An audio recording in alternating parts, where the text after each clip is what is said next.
You know, in recent weeks, it's become clear to me that I need to unite my party in this critical endeavor. I believe my record as president, my leadership in the world, my vision for America's future, all merited a second term. But nothing can come in the way of saving our democracy.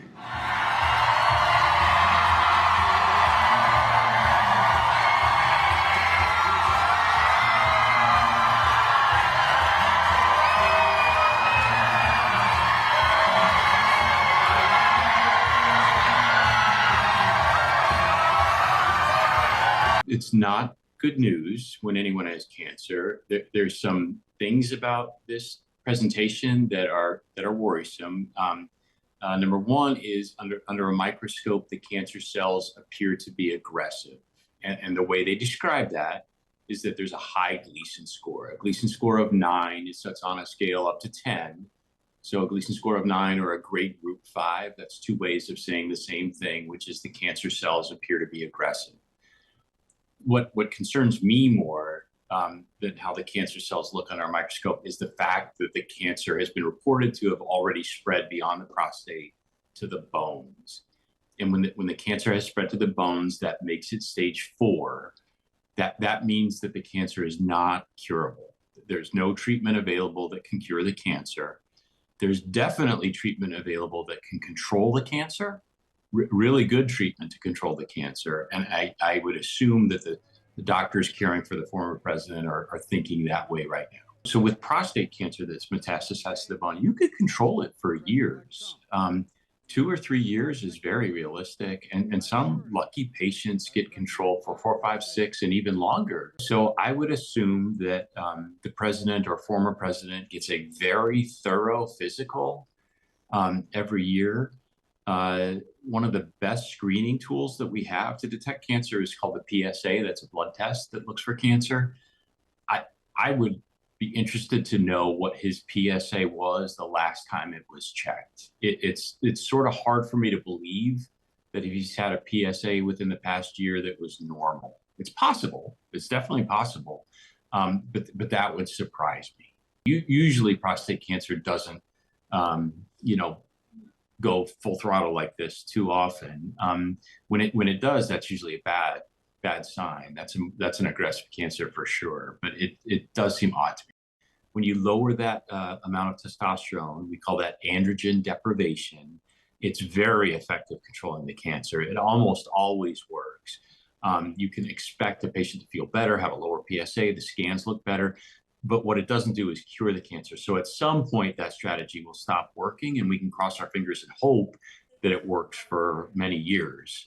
If we're unlucky, it might only work for 6 months, 12 months, but that would really be disappointing. Well, the cancer, it might not be causing any symptoms right now. If it was, sometimes patients have weight loss, fatigue, bone pain sometimes, urinary symptoms sometimes, but it might be asymptomatic.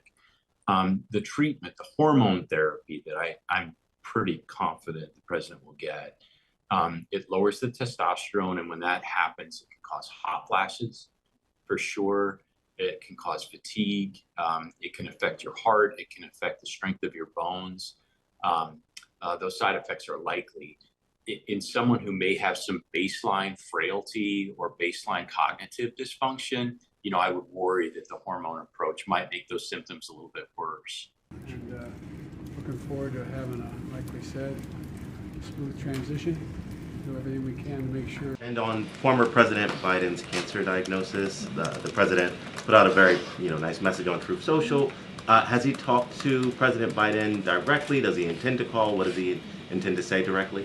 Not to my knowledge. I don't believe they have spoken, but I'm sure the president would be open to doing that. I spoke to him last night about the former president's cancer diagnosis, and the statement that he put out was the initial reaction he had with me on the phone as well. Peter. Follow up on former President Biden. White House doctors may have missed the early stages of his prostate cancer. So is President Trump worried about the quality of care that presidents get here? Not as far as President Trump is concerned. The White House physician we have here is phenomenal, and the team of physicians that take care of the president particularly at Walter Reed Medical Center, are great. The president had his physical recently, as you know. He had perfect results. He's in very good shape. I think those of you who traveled to the Middle East with us last week can attest to the president's endurance. And by the way, I will add, we returned home from a very long and tiring trip last week.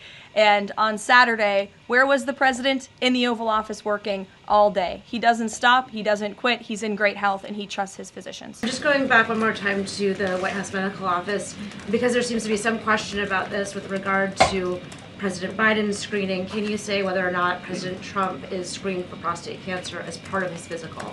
To the best of my understanding, he is, but we can certainly check in with the White House physician and go back and look at that physical report.